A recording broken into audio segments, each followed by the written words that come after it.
you have this argument that it is not constitutional. But we agree that we need to save these kids. These kids are Americans.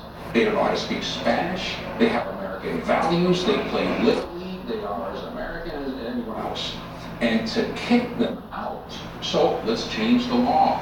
But is it a matter of we don't think it's constitutional, or are there people in this country who feel threatened by immigration, who feel threatened that people who look different than we do are coming? Because that's what's happening. To suggest that people who want to limit immigration in this country, we have record levels of legal immigration. It is no enough. We have over 1 million people a year, more than any time in the history of this country. We have the largest percentage of immigrants, almost tied with the historical high as the percentage of immigrants living in this country. We have absolute numbers, by far the most immigrants in this country. To suggest that anyone who wants to have a policy, we need to examine this to see the impact on working men and women in this country whose wages have been depressed for 20 years. I'm not blaming on everything. Excuse me. I'm not blaming on anyone. What I am saying is that it is rational for us to have a discussion. And for anyone to suggest that we can't have a discussion and somehow you're a bigot when you do so is offensive to a whole There are people who feel threatened by immigration, and they're using this concept of unconstitutional as a If I could just say one thing. An economy grows with the number of workers in the economy and the products that leave those economy. Our native-born workforce is not growing fast enough to grow the economy. Without immigration, we cannot grow.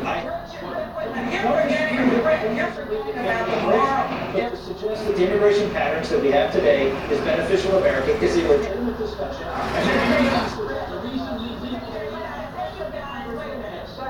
A moral and ethical responsibility to try to keep families together, not tear them apart. Secondly, you know, I'm thinking of do unto others as you would have them do unto you. What about my children, my grandchildren, hanging in limbo like this, given all of the dynamics that this administration has been, and the anxiety they've created? And so minimally, we should say, no, we're not going to. What if there is a deal in the works to say, let the dreamer stay, and in return, the president gets his money for his wall? Heavens no. First of all, young people should not be held hostage. Yeah, that's right. This is Racist. It's not a bargaining chip. I'm not opposing to do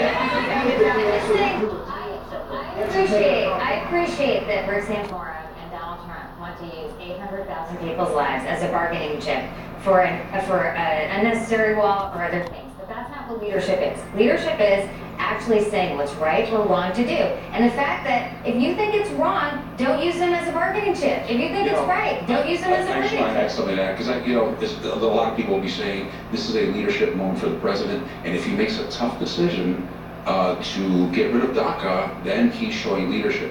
Real leadership for the president would be to go up against his base and say, my wisdom, my sense of American values tells me that this is wrong. That would be leadership.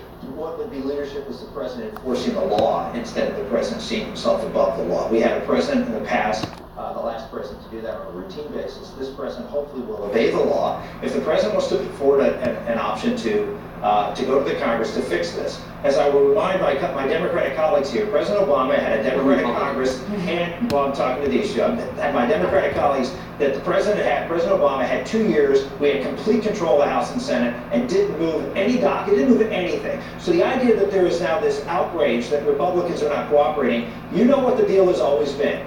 Border security first. Republicans have said that from the very beginning. We have not. We need to get that. In fairness, Democrats and Republicans tried to get the dream through, and it didn't. That's right. But that's not. The president had control. When Democrats controlled in 2009 and 2010, the president did nothing on this issue. But there's one, but neither did other presidents. There's one simple. Doesn't matter. We had control. They had control. There's one simple insight here. There's one simple insight.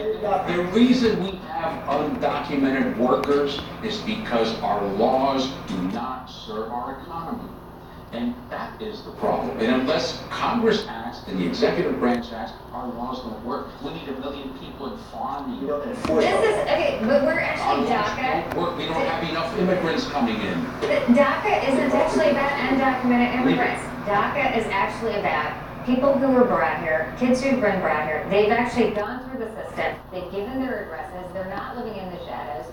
There are people who've actually said, I'm going to register essentially with the federal government, and now the President Trump is threatening to use the information that they have voluntarily given to the administration, to the executive branch, to police them out of the country. So It is what heartless. possible It is reason heartless. for some, look, I'm a compassionate, I have 7 children, I'm concerned about kids, so why would I be opposed to something like this? And the reason is very simple.